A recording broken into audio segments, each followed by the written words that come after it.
Career जिले के YouTube channel पर एक बार पुनः आप सभी का बहुत बहुत स्वागत है। जैसा कि आप सभी लोगों को पता होगा, सीआईटीएस एडमिशन 2026 के लिए स्पॉट राउंड की काउंसलिंग प्रक्रिया के अंतर्गत डीजीटी की तरफ से वैकेंट सीट यानी कि कौन से कॉलेज में किस स्टेट की कितनी सीटें वैकेंट है, उसका जो डेटा है ऑलरेडी पब्लिश किया जा चुका है। उम्मीद करता हूं अभी तक आप सभी लोगों ने अपने अपने ट्रेड के अनुसार कॉलेज वाइज वैकेंट सीट का डेटा जरूर चेकआउट कर लिया होगा और अभी तक आप कंफर्म कर चुके होंगे अपने एंड से कि कहां पर आपके लिए एडमिशन लेने जाना ज्यादा सेफ रहेगा।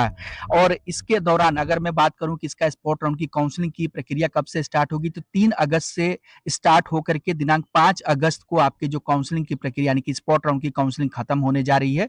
लेकिन इसी बीच आप सभी को काफी बेसब्री से इंतजार था कि स्पॉट राउंड की जो काउंसलिंग की प्रक्रिया है वो क्या रहेगी, यानी कि किस प्रोसेस के अनुसार, किस गाइडलाइन के अनुसार ये जो काउंसलिंग की प्रक्रिया है वो संपन्न की जाएगी। और मैं अपने वीडियो के माध्यम से और अपने व्हाट्सएप टेलीग्राम चैनल के माध्यम से आप सभी को अपडेट देता आ रहा हूं कि जब तक गाइडलाइन डीजीटी की तरफ से जारी नहीं की जाती है तब तक अभी आप लोग जो कि धैर्य रखें। डीजीटी की गाइडलाइन के बाद ही जो प्रोसेस बताया जाएगा उसी के अनुसार आप स्पॉट राउंड की काउंसलिंग में पार्टिसिपेट करें। तो आप लोगों के लिए अच्छी खबर यह है कि डीजीटी की तरफ से स्पॉट राउंड के जो गाइडलाइन है वो जारी कर दी गई है और इस गाइडलाइन के अंतर्गत आप सभी को पूरा प्रोसेस बताया गया है कि किस तरीके से आपका जो सीट अलॉटमेंट है इस स्पॉट राउंड की काउंसलिंग में किया जाएगा। तो इस गाइडलाइन के बेसिस पर चलिए हम जान लेते हैं कि स्पॉट राउंड की काउंसलिंग की प्रक्रिया क्या रहेगी, किस प्रोसेस के अंतर्गत आपको एडमिशन दिया जाएगा।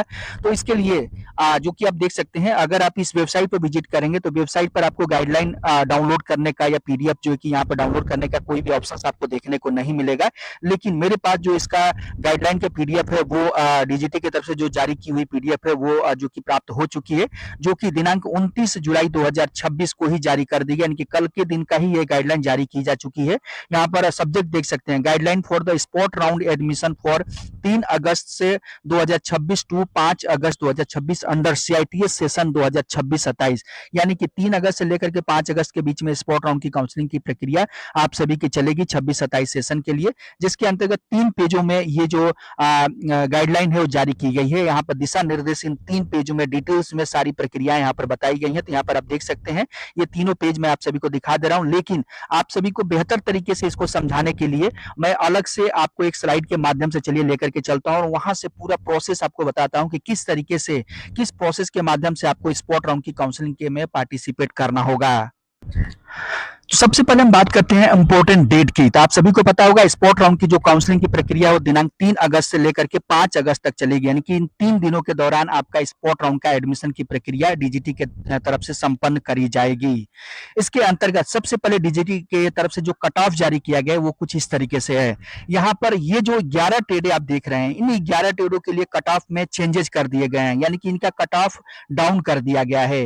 और डाउन करने वाली जो ट्रेड है देख सकते हैं, architectural draughtsman, computer software applications, dress making, fruit and vegetable processing, interior design and decoration, aeronautical structure and equipment fitter, machinist, grinder, mechanic machine, tool maintenance, sheet metal, tool and die maker तथा wood work technician. इन सभी 11 ट्रेडों का जो entrance exam का cut off mark है वो आप देख सकते हैं कैटेगरी वाइज कम कर दिया गया है। जनरल के लिए 20 कर दिया गया है, ओबीसी ईडब्ल्यूएस के लिए 15 और एससी एसटी पीएच के लिए 10।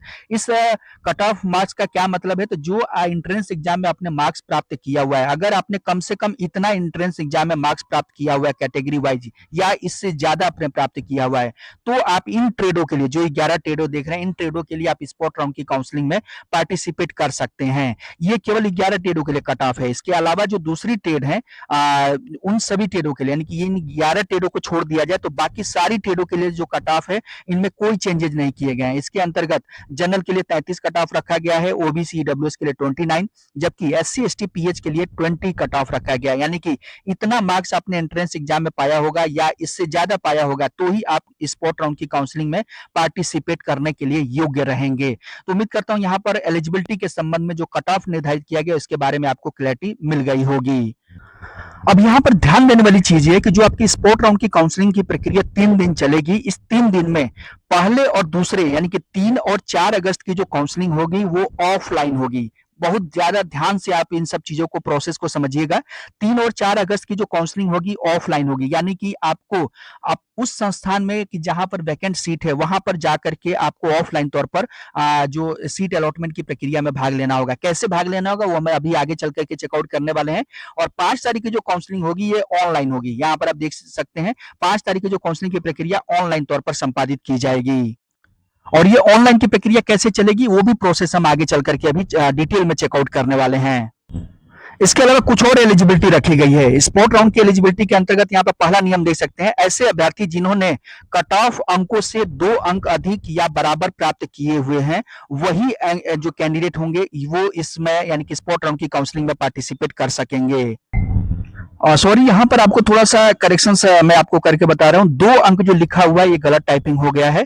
कट ऑफ अंकों से अधिक या बराबर अंक जिन्होंने प्राप्त किया हुआ है वही कैंडिडेट काउंसलिंग में पार्टिसिपेट कर सकेंगे।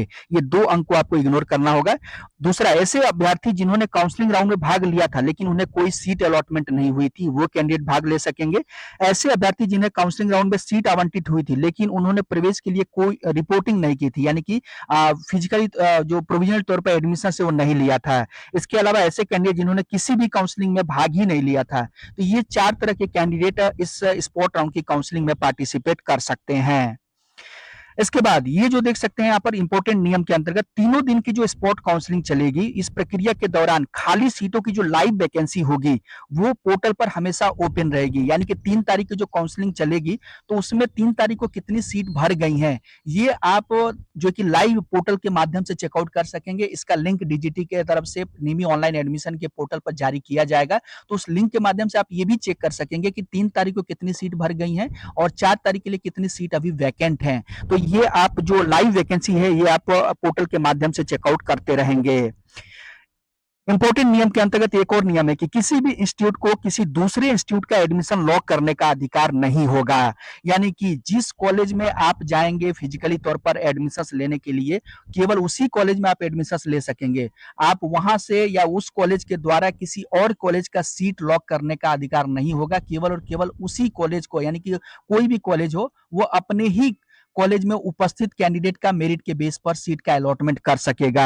यहाँ पर नीचे भी देख सकते हैं लिखा हुआ केवल अपने संस्थान में ही फिजिकली तौर पर उपस्थित अभ्यर्थी का कोई भी कॉलेज प्रवेश ले सकेगा, चाहे वो आईटोट कॉलेज हो, एनएसटीआई कॉलेज हो या फिर प्राइवेट आईटोट कॉलेज हो। यहाँ उस नियम को समाप्त कर दिया जाता है जो कि आपने पहले देखा होगा कि आप किसी कोई भी कॉलेज आपको मिला लेकिन आप नियरेस्ट एनएसटीआई में जाकर के अपना प्रोविजन एडमिशन ले सकते थे। तो यहाँ पर स्पोर्ट राउंड के दौरान ये जो नियम होता है निरस्त कर दिया जाता है।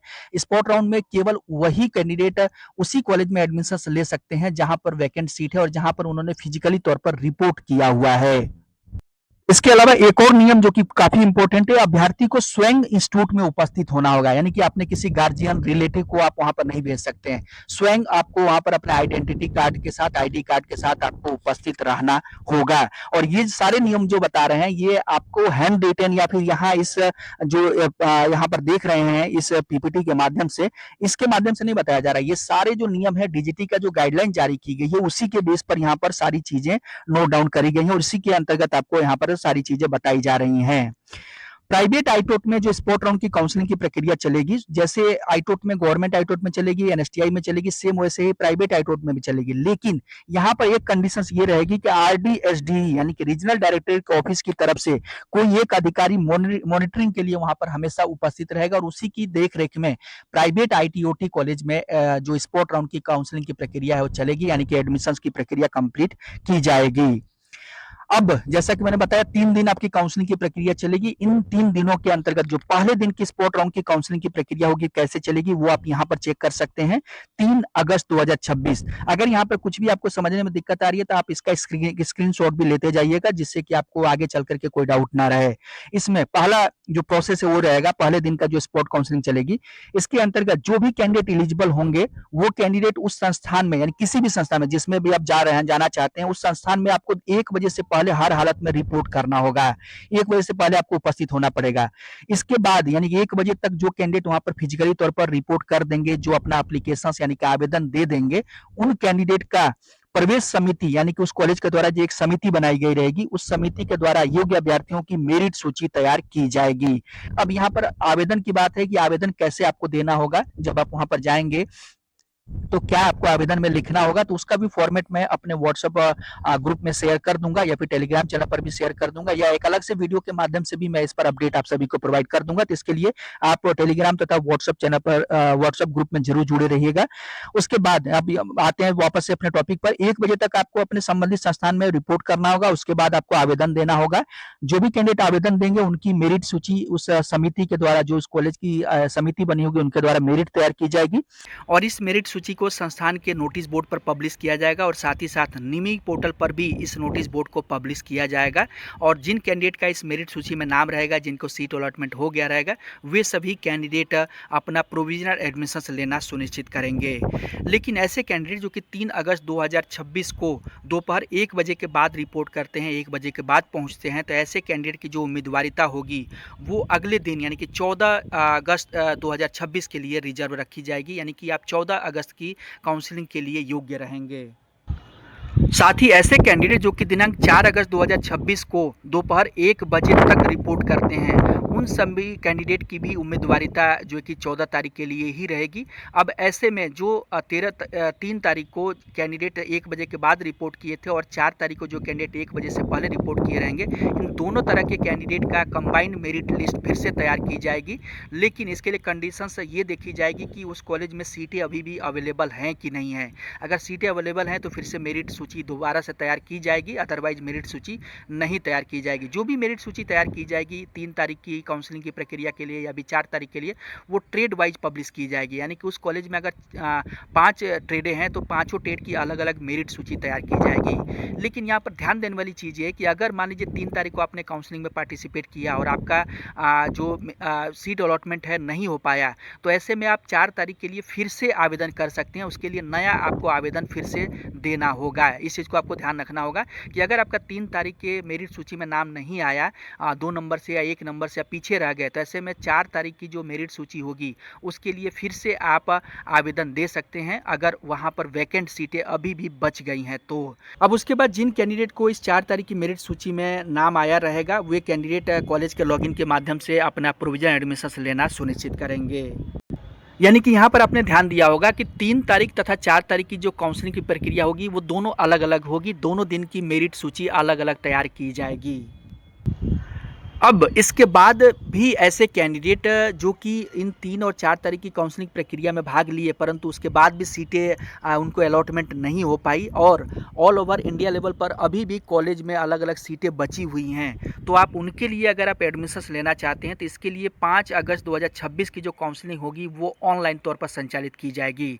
मैंने वीडियो के स्टार्ट में बताया कि 3 और 4 तारीख की जो काउंसलिंग होगी ऑफलाइन होगी, लेकिन 5 तारीख यानी कि लास्ट डे की जो काउंसलिंग होगी वो ऑनलाइन होगी। अब इसके लिए क्या प्रोसेस रहेगा, तो इसके लिए जो कैंडिडेट 4 तारीख को वहां पर उपस्थित रहेंगे, वो कैंडिडेट दिनांक 4 तारीख को 3 बजे से शाम के 7 बजे के बीच में, ध्यान रखिएगा 4 तारीख की बात कर रहा हूँ, 4 अगस्त, 5 मत समझ आइएगा, 4 अगस्त 2026 को शाम के 3 बजे से शाम के 7 बजे के बीच में जो कैंडिडेट वहाँ पर फिजिकली तौर पर मौजूद रहेंगे, जो वहाँ पर रिपोर्टेड किए हुए कैंडिडेट रहेंगे, वे कैंडिडेट कॉलेज के द्वारा अपना चेक इन कराएंगे। चेक इन का मतलब कि आप फिजिकली तौर पर वहाँ पर उपस्थित हैं और जो बची हुई अभी भी अलग अलग संस्थान में सीटें हैं उनके लिए आप एडमिशन्स लेने के लिए इंटरेस्टेड हैं, तो ऐसे कैंडिडेट को कॉलेज के द्वारा चेक इन किया जाएगा। और यही जो चेक इन किए हुए कैंडिडेट होंगे, ये वे कैंडिडेट दिनांक 5 अगस्त 2026 की ऑनलाइन काउंसलिंग की प्रक्रिया में पार्टिसिपेट कर सकेंगे। इसके अलावा जो कैंडिडेट चेक इन नहीं कराए रहेंगे वो कैंडिडेट 5 अगस्त 2026 की इस काउंसलिंग प्रक्रिया में भाग